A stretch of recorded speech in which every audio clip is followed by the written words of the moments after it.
El mejor momento del día. Mi café, tu compañía y libros.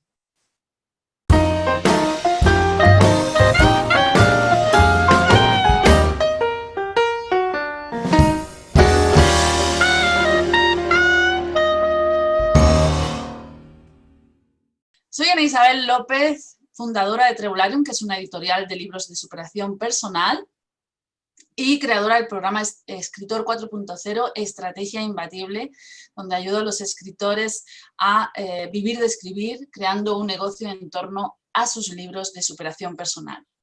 Y hoy estoy muy emocionada porque mi café lo comparto con Pedro.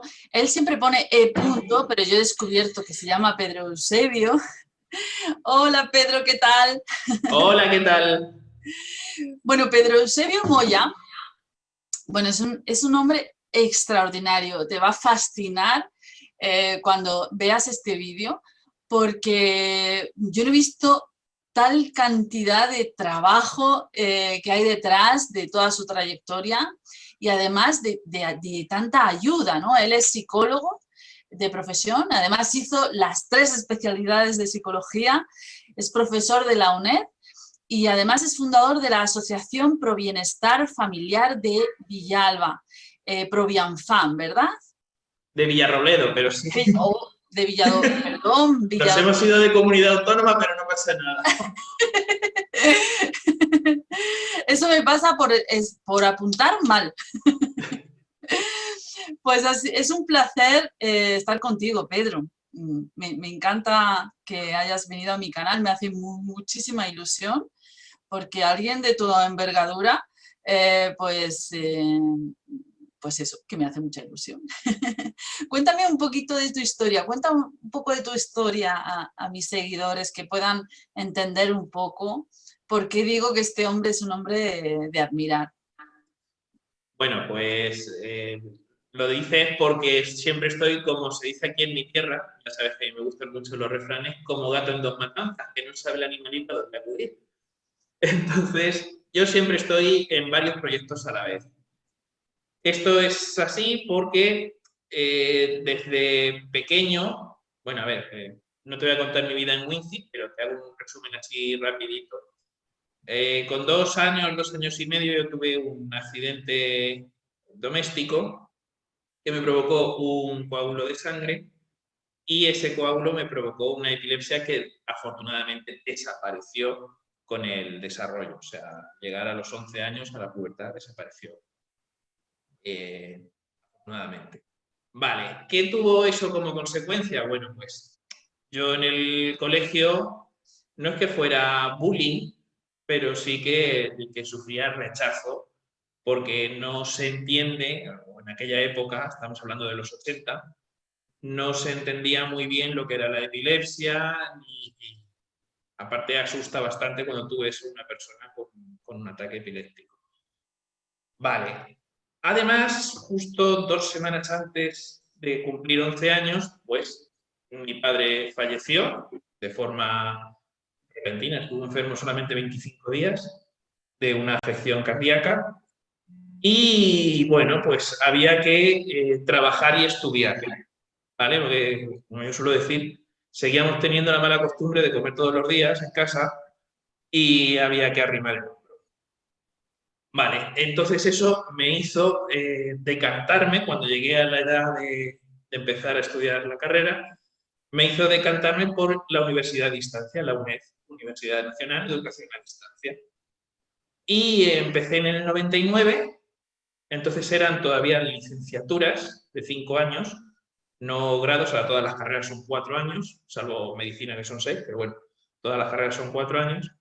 Y entonces eran 5 años con una sola especialidad.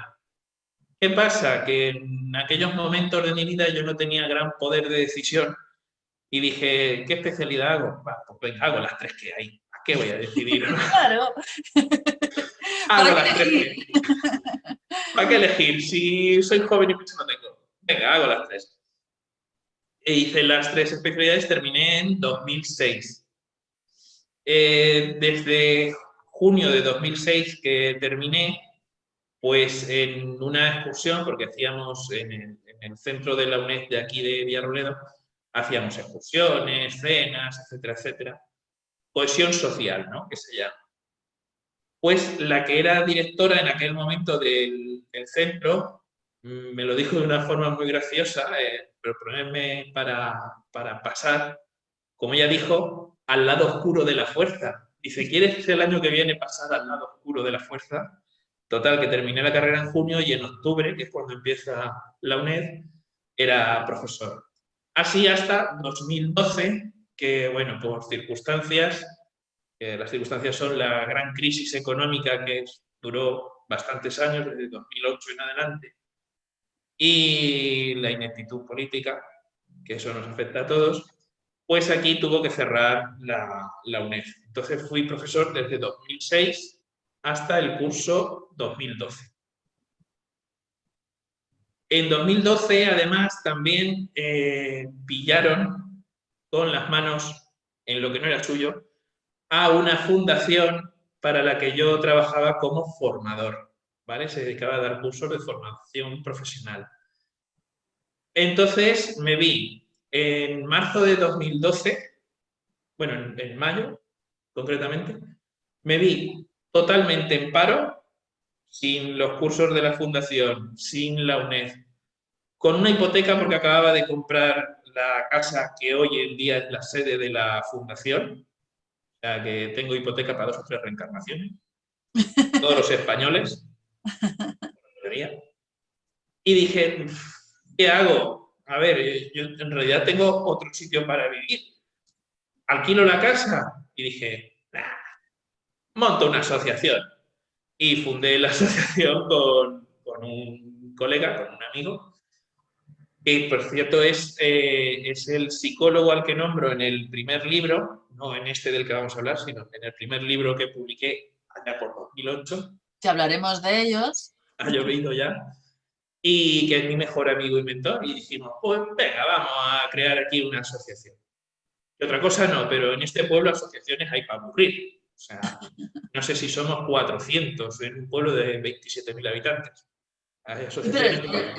El proyecto de vuestra asociación es muy ambicioso, tengo entendido. O sea, no solamente es ayudar y tratar a gente que tiene problemas psicológicos, sino también incluso rellenar ese hueco que la deficiencia de formación por estas causas que dices de la UNED y todo eso, pues dejó ahí, ¿no? Sí. Y creo que hay una trayectoria impresionante. Sí, bueno, la asociación comenzó su andadura a finales del 2012, en septiembre de 2012, y claro, empezamos abarcando ya demasiado, porque empezamos abarcando no solo la salud mental, o sea, la psicoterapia, sino también educación. Ayudábamos, o sea, era apoyo extraescolar desde primaria hasta la universidad y también para prepararte oposiciones, todo lo que hiciera falta. Luego, en el ámbito del empleo, creamos una agencia no acuerdo la palabra, pero bueno, era una agencia privada, eso es. Era una agencia privada de colocación sin ánimo de lucro para ayudar a los servicios públicos de empleo. También la tuvimos hasta 2018, diciembre de 2018, que vimos que podíamos seguir haciendo el mismo trabajo que hacíamos con la agencia, pero sin devanarnos los sesos en mandar 14.000 papeles, porque en este país lo que gobierna es la burocracia. Para cualquier tontería necesitas una burrada de papeles. Entonces, para buscar trabajo a la gente no hace falta tanto papeleo y lo seguimos haciendo, pero de una forma más de tú a tú, menos institucional y más hablamos con los empresarios nos dicen, necesito tantas personas para trabajar en esta campaña de tal cosa. Y nosotros damos currículum. Y si quieren, le hacemos la entrevista de trabajo incluso. O sea, tampoco, el proceso de selección se lo hacemos gratuitamente. En eso no tenemos problema. Y bueno, también hacemos eventos. Uno de los que más ha calado, que ya se ha convertido en una tradición, este 2020 no ha habido por culpa de la pandemia, pero es el mercado solidario del trueque, que es que tú puedes intercambiar objetos, siempre que no sean animales vivos. Por eso decimos que el marido y la suegra déjatelos en casa, que no los vas a poder cambiar. Intercambio de objetos, alimentos, etcétera, etcétera, sin importar el valor, ¿vale? O sea, tú te traes 1 kilo de tomates de tu huerto y te puedes llevar un DVD o una tele, si hay, y no pasa nada.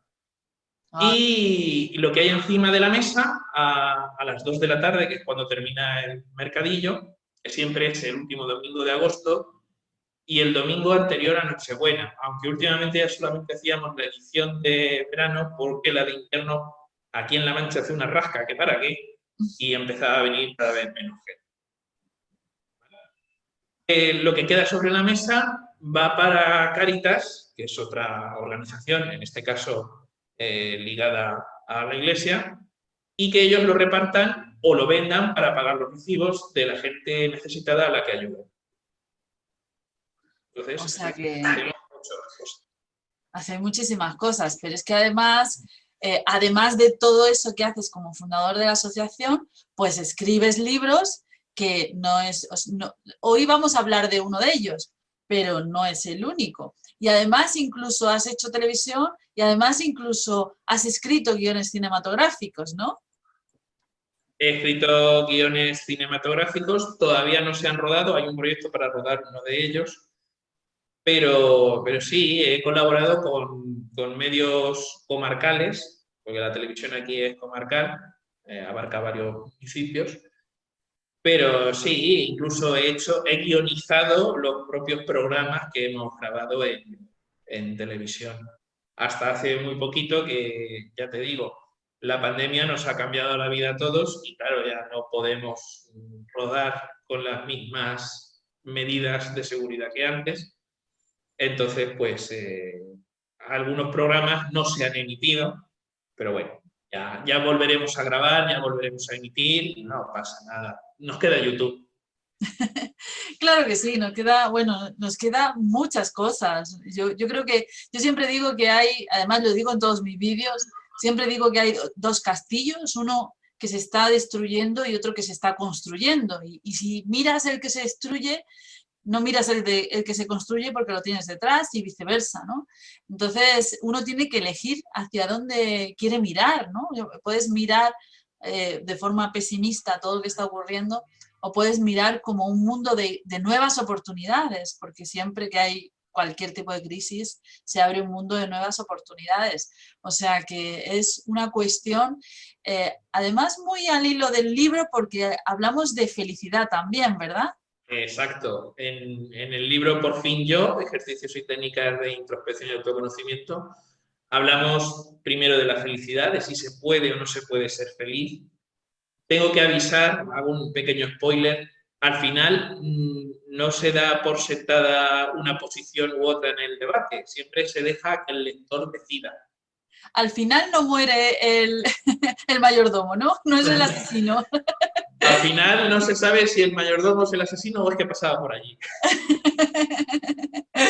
Entonces, a mí siempre me gusta dejar que doy argumentos tanto a favor como en contra, procuro que siempre sea el mismo número de argumentos a una cosa y a otra, y luego dejo que el lector decida. Me ha recordado a mi madre, yo siempre le digo, mamá, ¿has visto X película? Y me dice, sí, pero no me ha gustado nada porque al final muere el protagonista. Y ya me estropea toda la película. Bueno, ¿a quién crees que puede ayudar el libro Por fin soy yo? Bueno, pues Por fin yo puede ayudar a un amplio espectro de gente, aunque en la página web donde se vende, donde se lista para vender, dice que es para mayores de 18 años, porque algunos temas que se tratan son un poquito más... profundos, ¿no? Sí, un poquito más delicados, sobre todo para la generación de plastilina que tenemos hoy en día. Porque yo me acuerdo que cuando era pequeño veía las películas de mayores de 18 y si había algo que no entendía me lo explicaba. Tampoco pasa nada, pero hoy en día es que, madre mía, ha visto una película para mayores de 13 años y tiene 12. Por Dios, hoy se hace un mundo de un grano de arena. Aunque se supone que es para mayores de 18, pero a partir de la adolescencia ya se puede leer y se puede sacar provecho del libro. Por fin yo. ¿Por qué se titula así? Pues en mi blog, yo tengo un blog de escritor, fue la primera vez que puse opciones para que los lectores escogieran el título del libro. Y la que más gustó fue Por fin yo. Es también una manera de decir, ya me tocaba a mí, carajo, ya era hora de que hiciera algo por mí, no por los demás. Pues por fin yo. Ah, genial, Ya es mi genial. turno. Es como si dijéramos, ya es mi turno. A mí me pasa eso, yo también a veces pongo en la palestra posibles títulos para mis libros, pero luego al final me he dado cuenta de que soy tan terca que acabo eligiendo yo mi propio título, porque la gente me va dando opciones y digo, sí, son geniales, pero no son mías. No sé si si a ti te pasó eso. Bueno, yo es que hago cierta trampilla. O sea, doy opciones, pero solo las que me gustan a mí. Ah, vale, vale. Y entre las que me gustan a mí, elige. Tienes que poner X palabra, tiene que venir esta idea, tiene que, ¿no? Un poco así, ¿no? No, no, más directo todavía. Yo doy 3 o 4 títulos que se me han ocurrido a mí, que a mí Ah, me vale. gustan, y el más votado, ese se coge. Mira, pues voy a seguir tu ejemplo, porque es muy inteligente, un ejemplo muy inteligente. Por lo que te dice tu libro, no hay atajos, ¿no? No hay atajos, no hay fórmulas rápidas, sencillas. No. Si quieres conseguir algo, lo tienes que trabajar. Otra cosa es que tardes más o tardes menos, ¿vale? No es lo mismo si yo me pongo a hacer una tortilla de patata que si le pedimos a Arguiñano que haga una tortilla de patata. Evidentemente, él la va a hacer en 0, y además va a estar estupenda y con una presentación increíble. Y la mía, pues lo mismo parece que se han peleado los huevos y las patatas ahí en la sartén. Y voy a tardar media hora más. Vale, pero lo he conseguido yo, lo he hecho yo. Por fin yo he hecho una tortilla de patata, ¿vale?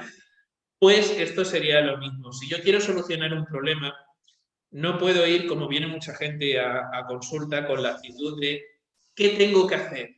Dime qué tengo que hacer. No, no, yo te puedo dar recomendaciones, te puedo guiar más o menos por dónde van los tiros o en qué te tienes que centrar, pero las decisiones y los planes de acción son tuyos.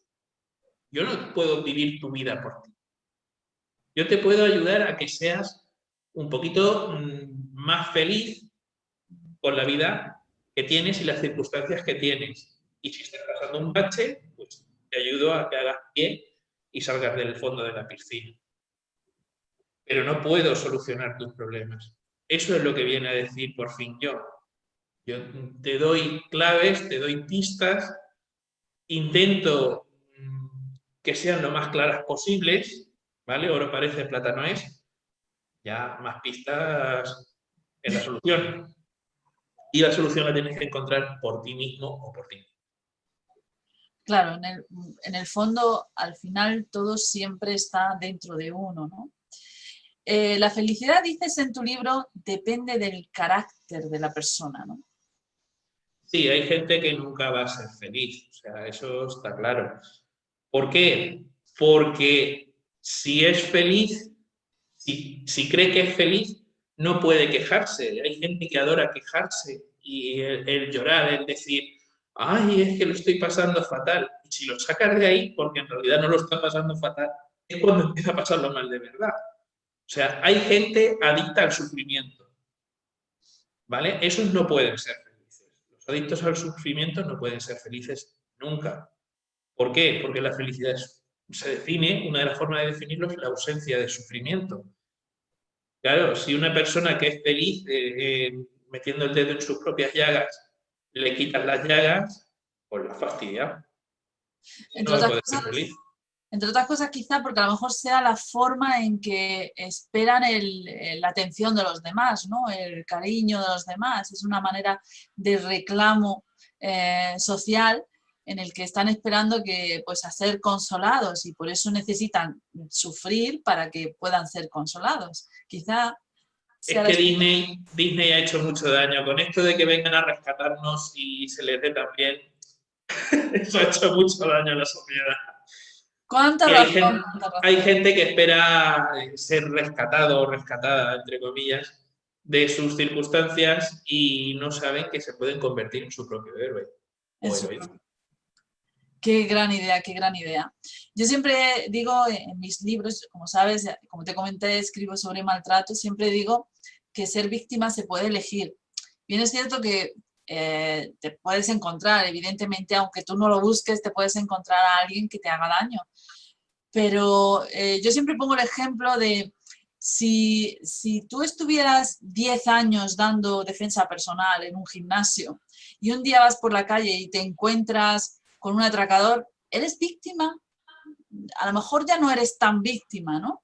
A Entonces, lo eso, mejor la víctima acaba siendo el atracador. a lo mejor la víctima acaba siendo el atracador. Con lo cual ahí tienes razón, ¿no?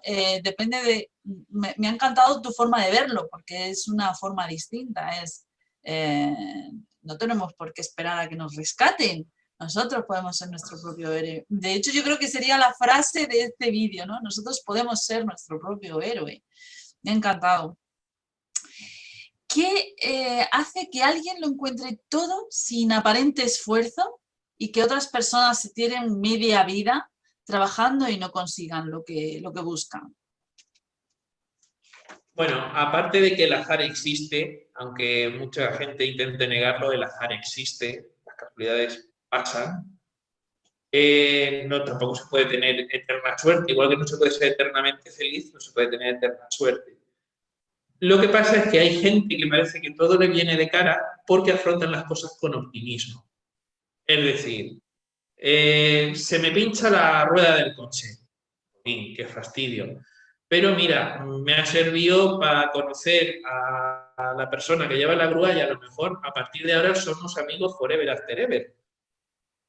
Pues ya he encontrado algo bueno a una situación en principio mala, que tampoco tiene por qué ser mala. Se ha pinchado una rueda, pues cosas que pasan, ya se arreglará. ¿Vale? Entonces, si tú afrontas el aquí y ahora, pues es otra cosa. Hay que ocuparse de los asuntos, no preocuparse por los que vendrán. Que a lo mejor ni vienen. Que a lo mejor ni vienen. Ni vienen. Es así. Entonces, si tú te ocupas de los asuntos, de las vicisitudes de la vida conforme van viniendo, y además los afrontas con optimismo, con buena dosis de humor, pues parece que la vida te sonríe. En cambio, si cualquier mínima cosa te vas a estar comiendo la cabeza de ay, qué desgraciadito soy, que me ha pasado esto, ¿por qué a mí? Pues no. De hecho, en el libro, uno de los ejercicios que hay se llama Del por qué al para qué. Ah, me llamó mucho la atención ese título. Digo, esto tiene que ser interesante. Claro, perdemos mucho tiempo en llorar preguntándonos por qué, por qué, por qué. ¿Por qué a mí? ¿Por qué me tiene que pasar esto a mí? ¿Por qué ahora? ¿Por qué? Deja el por qué a un lado. Ves respondiendo esos por qué si quieres hasta que se transformen en un para qué. ¿Vale? El análisis funcional de la conducta, que tiene que ver con este ejercicio, por eso lo titulé así, dice que en vez de preguntarnos tanto el por qué, nos preguntamos el para qué. ¿Para qué hacemos las cosas? ¿Para qué reaccionamos de la manera que reaccionamos normalmente? Para conseguir algo, ¿no? O que nos duela menos, o llamar la atención, o salir antes del bache. Vale.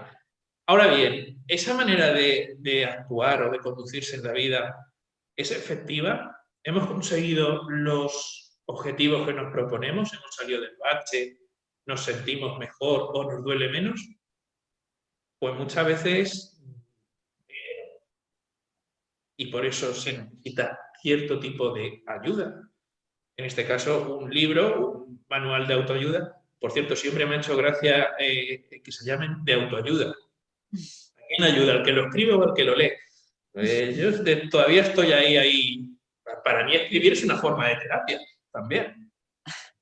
yo reconozco que me acuerdo cuando era estudiante, yo estudié políticas, y monté una revista y mi primer artículo en la revista era criticando los libros de autoayuda, porque me parecían en aquella época que no eran libros, no, eso no Un era mal karma, y fíjate ahora dónde me encuentro, ¿no? un mal karma. O sea, la diferencia está en que un libro de autoayuda me salvó la vida. Pues no es exactamente un libro de autoayuda, fue escrito por una psicóloga, creo que es psicóloga o psiquiatra, que se llama El acoso moral de Marie-France Irigoyen, que seguramente la conoces.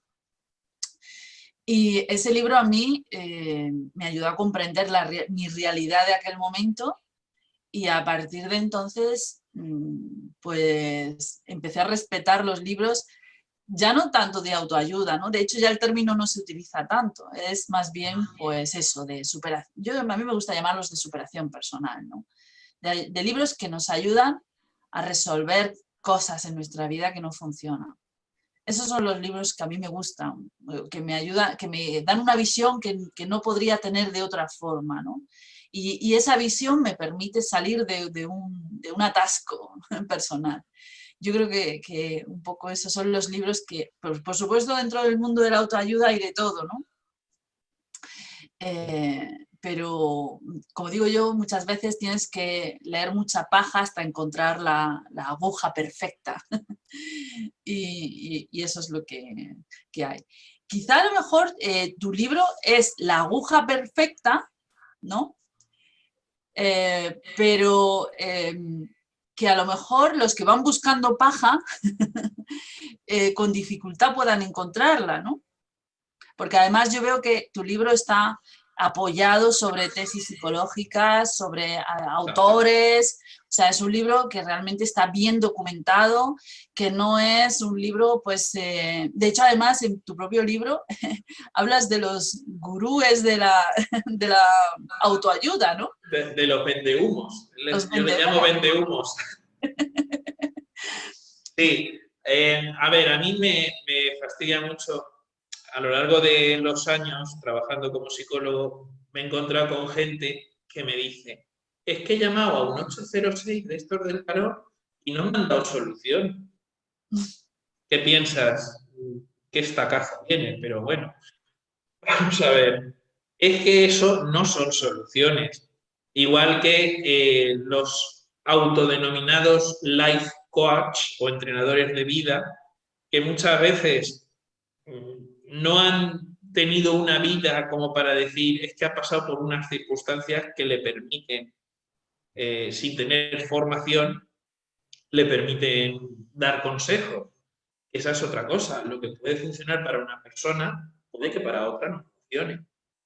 Por eso, por cada etapa, en este libro de que estamos hablando, en el Por fin yo, por cada etapa del proceso de solución de problemas, porque a fin de cuentas es como venir a terapia conmigo, hay varios ejercicios distintos. Yo no uso siempre sota, caballo y rey, los mismos ejercicios o las mismas técnicas con distintas personas. ¿Por qué? Porque cada persona es un mundo. Pues los coach o los life coach, como les gusta, es que todo en inglés suena mejor. Claro. ¿Eres un cantamañana? No, soy un singer morning. Suena muchísimo mejor. Suena muchísimo mejor todo Claro. en tu idioma.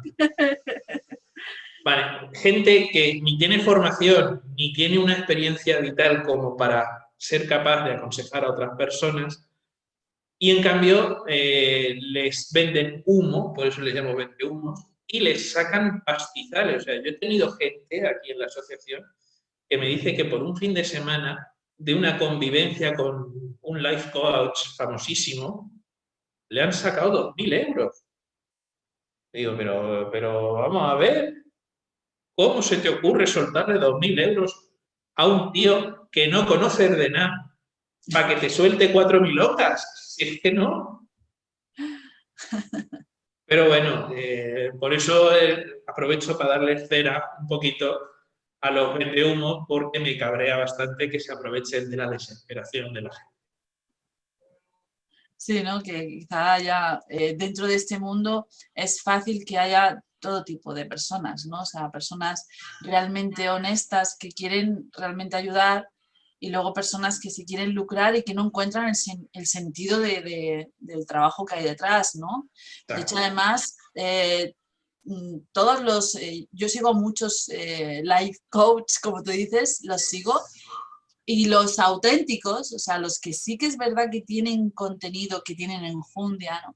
Ellos dicen que lo importante del negocio es ayudar, no es, o sea, si persigues el dinero no tienes resultados, los resultados están detrás de ayudar, ¿no? Detrás de resolver cosas, detrás de ayudar a la gente. ¿Tú crees que alguien nos empaquetó la felicidad como una especie de ítems que había que alcanzar en la vida para supuestamente ser feliz? Y nos la siguen empaquetando todavía. Y más ahora, esta época que es tan consumista, no tienes nada más que ver una publicidad en televisión. Si no tienes este coche, si no tienes el robot ese que aspira solo, si no tienes, no puedes ser feliz. ¿Cómo que no? Si a mí no me hace falta eso, yo soy más feliz para la escoba. Claro. Nos venden, nos crean necesidades. Ese es el objetivo real de la publicidad, ¿vale? Crear la necesidad de tener esto en tu casa. ¿Cuánta gente queda en España que no tenga microondas o que no tenga móvil? Poca, poquita, poquita, poquita. Si antes del móvil éramos más felices, ¿por qué? Porque si no estábamos en casa, pues no cogíamos el teléfono o te descolgaban el teléfono y te decían, no está, Claro. ya está. Pero hoy en día no puedes escapar a absolutamente nadie, te tienen localizado 24 horas al día. Eso es un agobio. Que yo muchas veces lo apago y luego cuando recibo 300 mensajes del WhatsApp, ¿dónde estabas? Es que me he quedado sin batería. Mentira. Dura la batería una semana, pues, entonces lo apago por aburrimiento. Bueno, yo tengo a todos mis amigos seleccionados y hay determinadas horas que yo no contesto. Y les digo, bueno, ya te llamaré, pero ahora mismo no es el momento. Y no solemos hacer eso, no solemos ponerle límites a la gente. Y la verdad es que el móvil ahora mismo nos tiene, pues seguramente que incluso tú mismo por la calle vas y ves a la gente mirando al móvil andando, ¿no? Y perdiendo completamente la atención a lo que es caminar por una ciudad que tiene sus peligros. Yo he llegado a ver una persona con el móvil, se dio con el codo con una farola y le dijo usted perdone, pero sin levantar la vista del móvil. ¡Wow! Y yo de frente y descacharrándome de risa, porque digo, pero alma cántaro, ¿qué pasa con una farola? No con una persona. ¡Ay, parece chiste, pero que es una pena que sea verdad, ¿verdad? ¿En qué aspectos la gente necesita más ayuda? Tú que tratas a la gente, que le ayudas en sus problemas a través de la asociación, ¿en qué aspectos normalmente necesita más ayuda? En tres cosas. Bueno, serían cuatro más bien. En el libro, al principio del libro, en la primera página, en lugar de una dedicatoria, esta vez puse dos frases. Una es de San Agustín, que dice, conócete, acéptate, supérate, ¿vale? Y yo la modifico en conócete, acéptate y quiérete, ¿vale? Hay que conocerse, hay que aceptarse. Mucha gente no se acepta a sí misma tal cual es. Y hay que quererse como uno es. Y si los demás no te quieren, siempre habrá alguien que te quiera como eres. Y quien no te quiera como eres, pues él o ella se lo pierde. ¿Vale? Y la cuarta cosa, que sería, aparte de conócete, acéptate y quiérete, es quiere a los demás también. Es decir, no busques subir peldaños o ascender pisoteando cabezas. Quiere a los demás, sé feliz con el resto del mundo porque somos animales sociales, nadie es una isla, nadie puede vivir absolutamente aislado de todo el mundo, porque entonces ya no eres un ser humano, eres una bestia. O como decía Aristóteles, o una bestia o un dios. Yo que soy ateo, entonces en dioses no creo, más bien diría que eres una bestia. Pero bueno. Entonces esas son las 4 cosas. Conócete, acéptate, quiérete y quiere a los demás también. Bueno, contabas que tu libro tiene 3 partes, ¿no? La primera parte es donde hablamos de la felicidad, tal y como pues me la has presentado, que yo creo que es una felicidad realista y a la vez posible. Por otra parte, hay una parte más teórica, ¿no? Donde tratas pues, teorías psicológicas documentadas, como decíamos antes. Y una sobre tercera... las que se fundamenta el libro, claro. Y luego... Son la teoría de Srila y Goldfried sobre la resolución de problemas, pero actualizándola porque esta teoría es de 1971, desde entonces ha llovido y la sociedad ha cambiado bastante. O sea que no existen, por lo que me cuentas ahora, no existen leyes eternas, ¿no?, en el mundo de la psicología, sino que pueden modificarse conforme evoluciona la sociedad. Vamos, ni en el de la psicología, ni en el de la física cuántica, ya te digo. O sea, y están revisando constantemente hasta las leyes de Newton y de Einstein. No hay nada que sea eterno.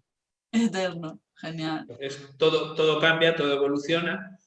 Otra cosa es que nos dé tiempo a darnos cuenta de ese cambio y de esa evolución y actuar en consecuencia.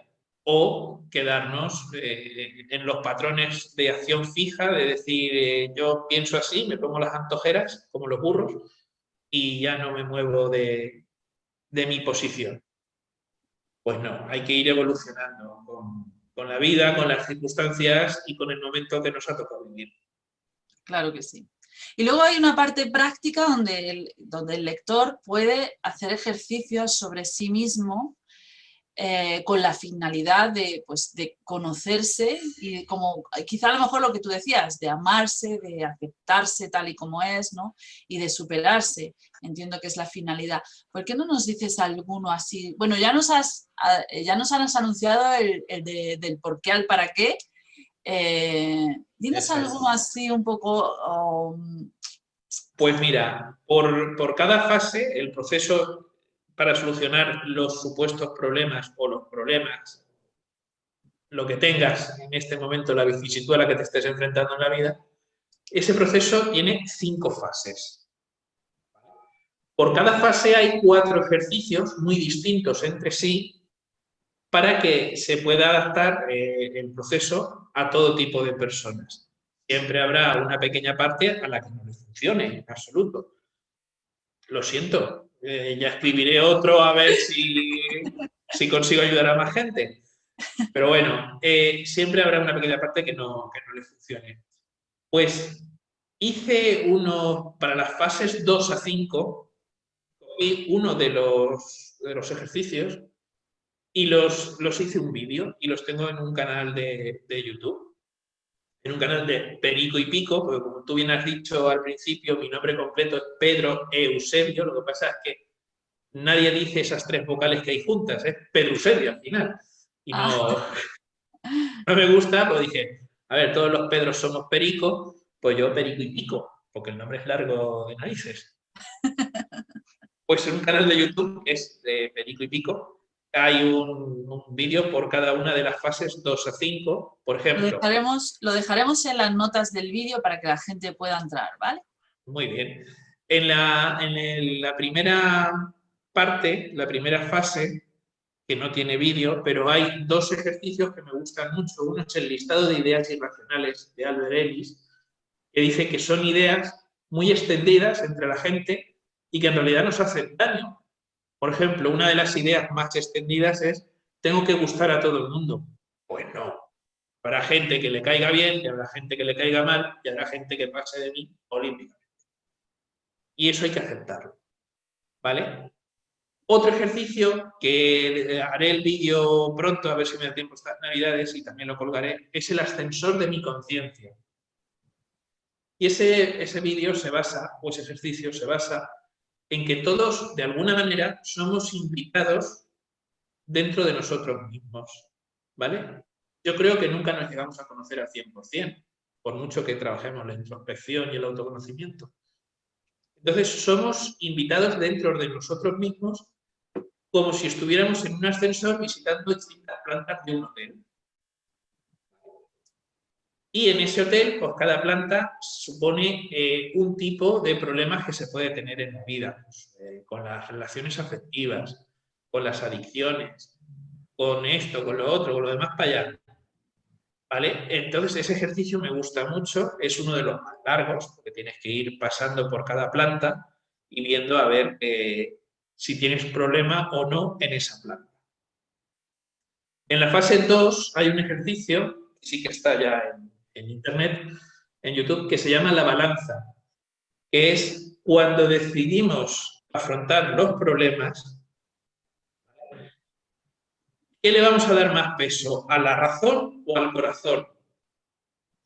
¿Vale? Porque a veces le damos el mismo peso y no tienen el mismo peso. Las emociones suelen pesar bastante más que las razones lógicas. Y no tienen que estar una frente a otra. Es decir, normalmente enfrentamos razón y corazón, y no. Lo que hay que hacer es que vayan las dos en el mismo camino. Liberar o minimizar la disonancia entre una y otra. La tercera parte, o sea, la tercera fase, mejor dicho, es, a ver, era acción en cadena. Espérate, porque es que ahora mismo se me han ido así los títulos Bueno, y estoy haciendo memoria. para Dime. empezar, el del ascensor es fascinante, el ejercicio del ascensor. Me parece bastante interesante. Para diseñarlo me basé en un clásico de la literatura como es La Divina Comedia de Dante. En su viaje al infierno, pues conocernos puede ser un viaje al infierno. Viaje al infierno. Pero como el protagonista al final sale, o sea, estar de visita. Yo nunca, porque eso también ocurrirá en muchos lectores que a lo mejor no saben que necesitan hacer un viaje dentro de sí mismos, ¿no? Y viven con sus, pues, con sus paranoias personales, ¿no? Sin haber hecho ese viaje y sin haber descubierto detrás de dónde están.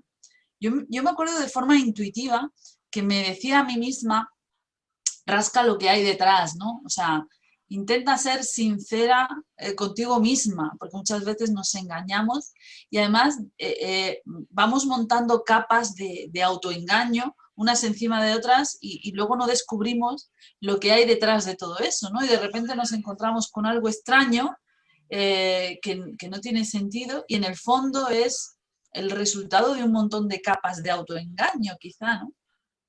Y pero esas capas de autoengaño son como la piel de una cebolla. Es muy fácil quitarla. Otra cosa es que queramos hacerlo o no.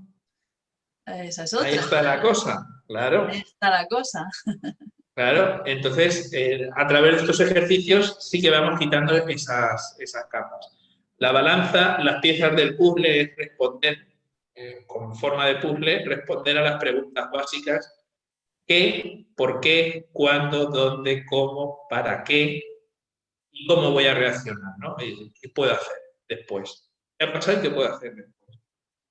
Luego tenemos senderos inexplorados, que va al hilo más o menos con lo que tú estabas diciendo, que es que a veces tenemos que pasar por partes de nosotros mismos que no habíamos pasado nunca y que debemos conocer, porque si no, no vamos a poder solucionar los problemas ni ser felices. Y la última es acción en cadena, que es diseña el plan de acción que vayas a seguir para solucionar tus problemas, de manera que una fase te lleve a la otra, y a la otra, y a la siguiente, hasta que llegues al final. Y aunque las cosas no salgan como tú esperas, continúa. ¿Vale? Yo siempre digo, es mejor arrepentirse de lo que has hecho que decir, jolín, si yo hubiera hecho esto, a lo mejor... No es eso, a lo mejor no. Tú haz las cosas. que tampoco los errores son virtuales, los errores no existen en la realidad. Tú vas a decir, ¿cómo que no existen los errores? No existen. ¿Por qué? Porque tomamos las decisiones con la información que tenemos en ese momento. Nadie sabe, nadie puede prever lo que va a pasar. Si luego, desde la perspectiva del tiempo, ya decimos, jolín, pues me equivoqué al actuar así de esta manera. Vale, pero es que en ese momento no tenías más información, no sabías si era bueno o era malo el camino que ibas a elegir. Yo, Entonces, tienes que correr. Yo a mis alumnos a mis alumnos escritores siempre les digo que solemos confundir la meta con el método. La mayoría de la gente cuando algo no le va bien dice, pues me voy a buscar otra meta. Y en realidad lo que tenían que cambiar es de método, no de meta, ¿no? Porque el método ese no les llevó a la meta que buscaban, sino que tienen que buscar otro método que les lleve, ¿no? Entonces muchas veces confundimos meta con método y eso hace que vayamos dando vueltas sin resolver nada o sin conseguir nada, ¿no? Porque en realidad vamos siempre cambiando de meta porque pensamos que como el método no funciona, pues hay que cambiar de meta. Y las primeras veces que probamos un método nunca funciona, o sea que hay que probar muchas veces el mismo método incluso, porque a lo mejor nuestra interpretación del método es errónea. Hay que probar muchas o hacer cambios o hacer mejoras hasta que nos lleve a la meta, obviamente, ¿no? En este caso, en el caso de la escritura, pero por supuesto es perfectamente aplicable a cualquier otro aspecto de la vida. Sí, yo muchas veces lo comparo con o aprender a conducir o a montar en bicicleta. A mí me enseñó mi hermana mediana, a montar en bicicleta y vamos a ver, me di leches, descubrí partes de mi cuerpo que no sabía que tenía por el dolor de las leches que me daba con la bicicleta. Pues yo aprendí sin caerme ni una vez y mediante un sistema que si yo tuviera que enseñar ahora a alguien en bicicletas, le lo enseñaría así. Ahora te explicaré, pero sigue contando. Pues yo me acuerdo que una vez, por un camino, porque nos íbamos al campo, por un camino me caí a la cuneta, no sé cómo pudo ser físicamente posible, pero la bicicleta dio la vuelta y acabó por encima de mí. Aquello parecía un cuadro de Picasso, o sea, una mano en un pie, un desastre de persona. Era un amasijo de persona y partes de bicicleta.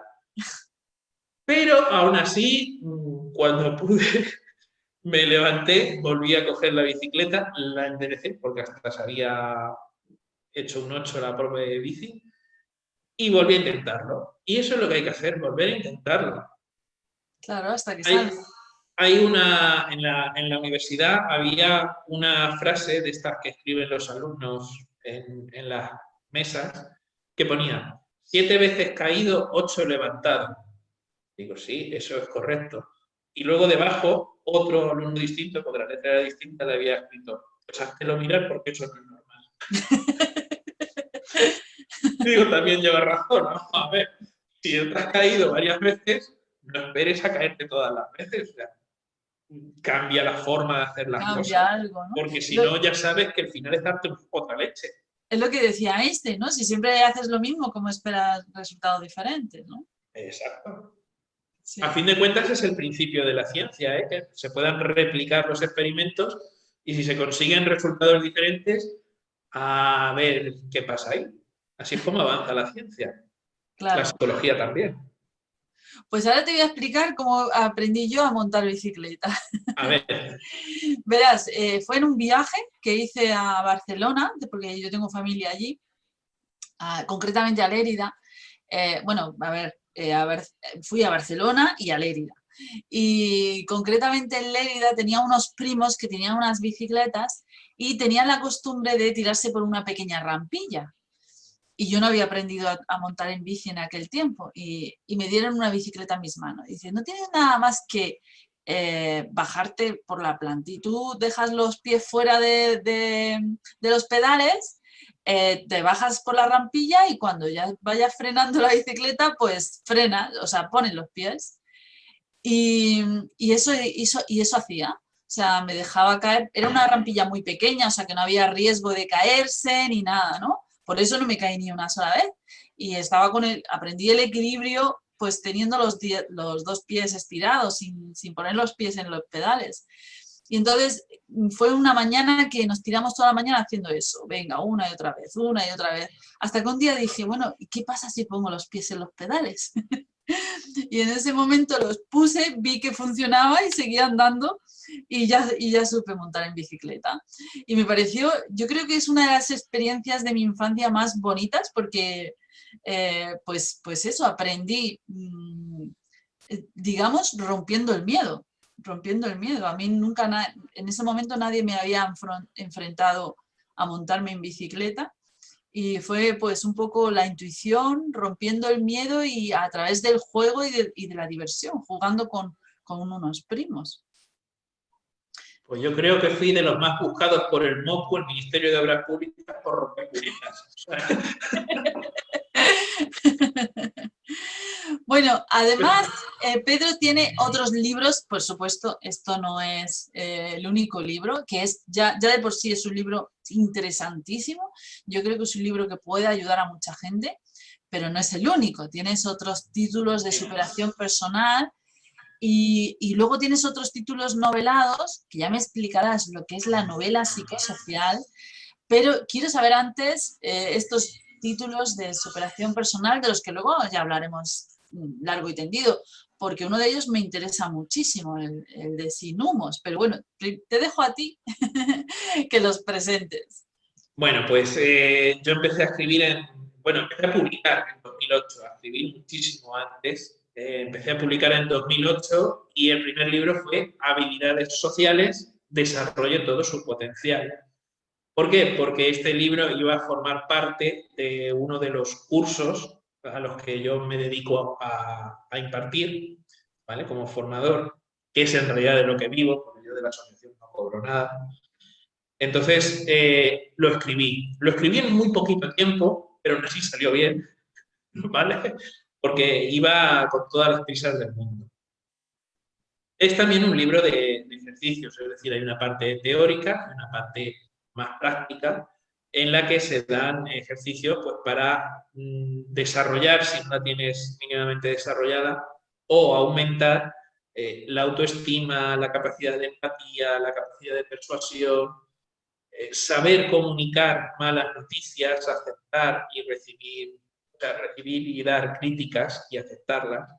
Hay que distinguir la crítica de la mala leche. ¿Vale? La crítica siempre lleva, aunque te den, por así decirlo, aunque te den malas noticias para tu autoestima, siempre lleva una intención de mejorar, de decirte, mira, en esto tienes más debilidades, trata de mejorar esto.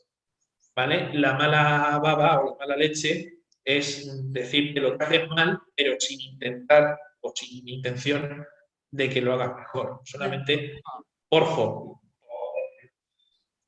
Vale. A mí cuando mis escritores me dicen, ¿qué opinas del texto? ¿No? Yo nunca les digo, está bien, pero nunca utilizo el pero. Siempre digo, está genial, intenta hacer esto, esto y esto, ¿no? Y de esta manera, pues ellos saben lo que tienen que mejorar y no hace falta decirles, pero deberías, no sé qué. O lo que tú dices, o ir con inquina y no dar soluciones, ¿no? Siempre digo, está genial, me encanta esta parte, soy sincera, les digo lo que me gusta, la parte que me gusta, ahora intenta mejorar esto, esto y esto. Y procuro no usar la palabra pero, porque la palabra pero les da mucho miedo bueno, yo creo que a todo el mundo, ¿no? El que te digan, está bien, pero, y se quedan en el pero, se quedan enganchados en el pero. Pues mira, una de las técnicas o uno de los ejercicios que hay para evitar este tipo de cosas, de que la gente se quede enganchada en el pero, es lo que yo llamo la técnica sándwich. Es, si tienes que decir algo malo, primero empieza por algo positivo y luego termina por algo positivo. ¿Por qué? Porque genera menos resistencia a lo negativo, a la crítica. Y luego es más fácil de recordar, porque lo que nos dicen primero y lo que nos dicen lo último, eso se esfuma de la memoria. En realidad lo que más queda en la memoria es la parte central, sea de un texto, de una conversación, de lo que sea. Estamos diseñados para recordar lo que hay en medio, ¿vale? Pero si lo rodeas de parte, o sea, de información positiva, no cuesta tanto aceptar lo que sea negativo. Yo, para explicarlo así sencillamente, le digo a la gente, mira, se llama técnica sándwich porque lo positivo es el pan y el jamón de York está podrido. Claro. Desde luego, ¿de qué forma más sencilla explican las cosas para que la gente pueda pues afrontar sus miedos, sus dificultades, sus problemas, ¿no? Siempre con altas dosis de humor, ¿no? Claro. Yo creo que el humor es básico en la vida. Me han llegado a decir, si es que todos los psicólogos estáis locos, digo, eso es mentira. Siempre échale humor a la vida porque si no, jolín, para 2 días que vivimos no vamos a estar encima amargados. Es verdad. Hay que disfrutar. Hay que reírse, claro que sí, claro que sí. Claro. Yo siempre payaseta en mis vídeos, ya lo verás. Bueno, y cuéntame eso de la novela psicosocial, que me tienes intrigada. Yo siempre hablo de superación personal novelada, pero a lo mejor no es lo mismo, ¿no? Cuéntame. No, no es exactamente lo mismo. Bueno, los títulos que ya hablaremos en otra ocasión más abiertamente o más centrándonos en el de Sin malos humos, que es de dejar de fumar, el de oniroterapia, que es interpretación de sueños, provocar e interpretar sueños. Vale, en eso ya hablaremos. La ficción psicosocial es dentro del género de ficción, que puede ser un guión cinematográfico, como lo tengo, o una novela, que acabo de publicar una hace poquito, este verano, que es la primera que publico, pero no la primera que escribo. Tengo escritas sin publicar. Esos famosos cajones que todos tenemos en casa, llenos de proyectos olvidados. Yo tengo una misión en la vida, Pedro, y es que los manuscritos de los cajones y los archivos perdidos en carpetas, eso hay que sacarlo a la luz. Ya está bien de esconder libros, ya está bien de dejar morir libros. Yo tengo, y además es mi misión porque una persona muy importante para mí, que fue mi abuela, cuando se murió me dejó como legado todos sus poemas inéditos que nunca fueron publicados, ¿no? Y mi misión es publicarlos. De hecho, además, ya le publiqué 2 libros en vida y, por supuesto, se los pienso publicar. Así que todo eso hay que sacarlo a la luz porque siempre hay alguien que está esperando ese libro. Pues poco a poco irán saliendo, pero bueno, ahora de momento me he centrado en esta novela que se titula La fortaleza del sol negro. ¿Vale? El sol negro es un culto esotérico nórdico basado en la mitología inga y bueno, de los seres hiperbóreos se llama, que quiere decir de más allá del norte. Vale. Ese culto esotérico que existía desde hace miles de años lo utilizaron cierta rama de los nazis, ¿vale?, para hacer una especie de nueva religión, que querían imponer una nueva religión.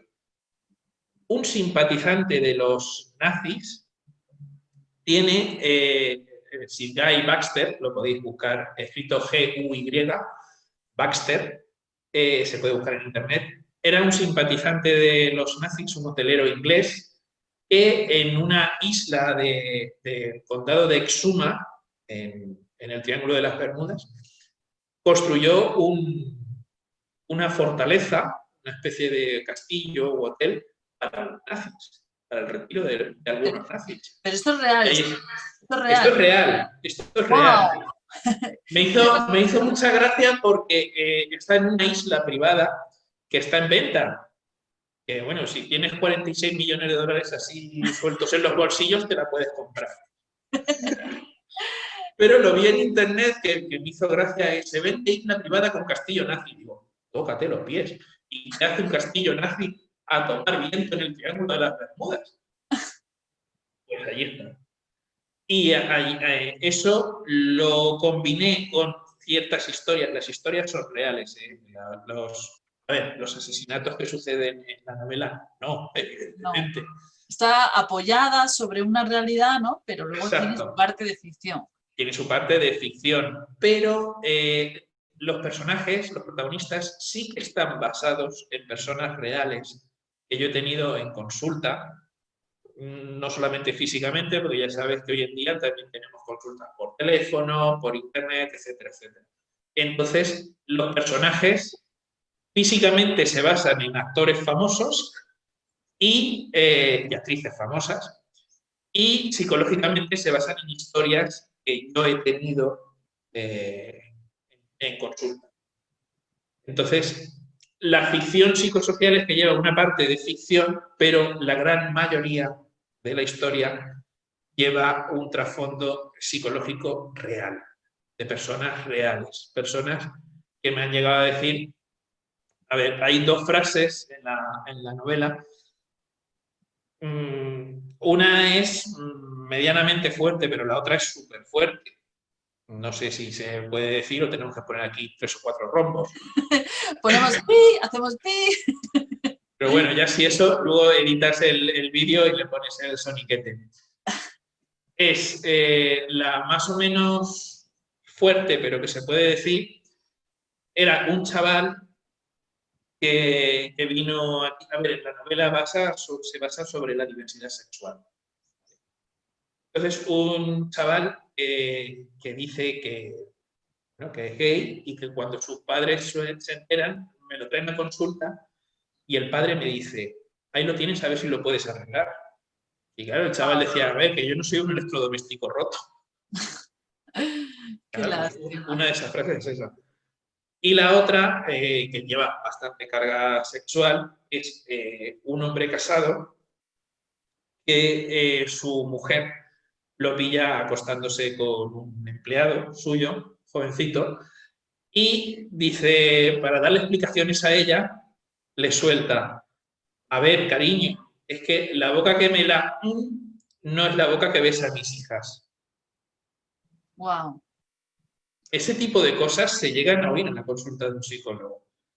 Entonces, claro, luego esta mente perversa lo mete en una novela o en un guión de cine o lo que sea. Pero siempre con fines, a lo mejor, de que un posible lector que se identifique, ¿no? pueda resolver cosas, ¿no? Y a través de la ficción. A esto de la identificación que tú dices, no se va a reconocer absolutamente nadie, ¿vale? Todos los nombres son No, cambiados. no me refiero a que un paciente Ya. tuyo se identifique, me refiero a que al lector de la novela, pues a lo mejor identifique lo que ocurre en la novela con su vida personal. Exacto, esa es la intención de la ficción psicosocial. Es como las novelas de Paulo Es Coelho. como aprender en barba ajena, ¿no? Exacto. Algo así. Exacto. Muchas veces vemos una película, escuchamos una canción y tal, y nos identificamos y parece que nos están hablando a nosotros, ¿no? O que están tratando nuestra vida. Pues por eso se escribe la ficción psicosocial, para que veas lo que le pasa al personaje y pongas medios para que o te pase lo mismo, si es que quieres que te pase lo mismo, o justo todo lo contrario. Lo contrario, claro. De hecho, continuamente nos estamos basando en personajes para seguir, como dices, o seguir los consejos o hacer justo lo contrario para que no nos pase lo que es la ficción. De hecho, una buena historia siempre remueve más la conciencia que 2 meses de terapia. Sí, sí, es verdad, es verdad. De hecho, además, yo eso se lo cuento mucho a mis escritores de superación personal, que trabajen mucho el storytelling, ¿no? Que es, como tú dices, es una palabra inglesa muy bonita para expresar algo que es tan sencillo como cuenta tus historias de superación, ¿no? Que son las que realmente enseñan, son las que por las que la gente yo creo que estamos preparados para recibir cuentos, ¿no? Yo tengo una sobrina y cuando le cuento cuentos, porque muchas veces me pide que le invente un cuento sobre una jirafa y sobre la marcha se lo tengo que inventar. Y la veo que cuando yo estoy contándole algo emocionante, ella se emociona a la par, ¿no? Entonces, yo creo que psicológicamente estamos preparados para vivir historias, ¿no? Debe ser una fórmula que traemos de nuestros antepasados, que íbamos aprendiendo a través de sus historias, ¿no? Sí, bueno, la transmisión oral, que son los cuentos, la transmisión oral de la cultura dura más que la palabra escrita, porque la palabra escrita puede desaparecer, pero la transmisión oral va de padres a hijos, de madres a hijas, etcétera, etcétera, etcétera, y no se pierde nunca. Además es fascinante que muchas veces soltamos expresiones del tipo la mujer del César no tiene que ser, no tiene que ser honrada sino de parecerlo o algo así, ¿no? Y resulta que están apoyadas en historias antiquísimas y muchas veces pues dichos, refranes, pero además expresiones vulgares que solemos decir, resulta que están apoyadas en historias de hace cientos y cientos de años, de hace incluso siglos y parece pues eso, que fueran de ayer, ¿no? Y son historias que recibimos tradicionalmente desde hace mucho tiempo. Pedro, ha sido un auténtico placer, he disfrutado muchísimo contigo.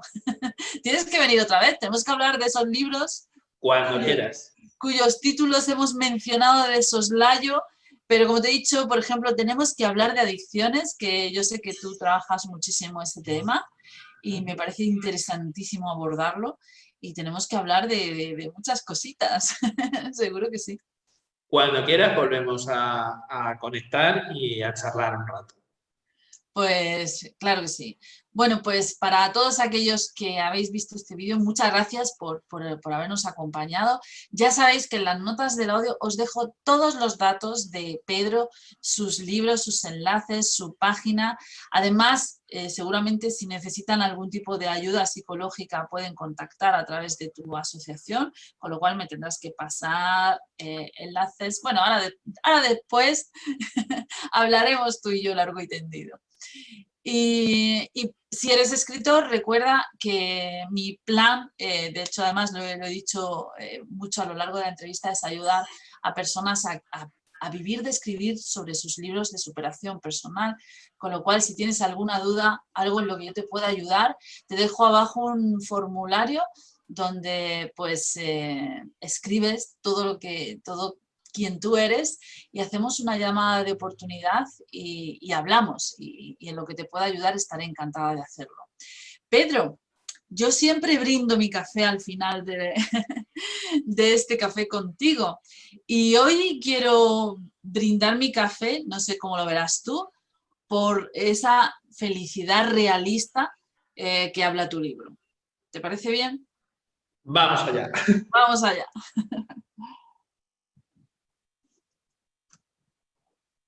Pues hasta pronto, Pedro. Muchísimas Hasta gracias. pronto.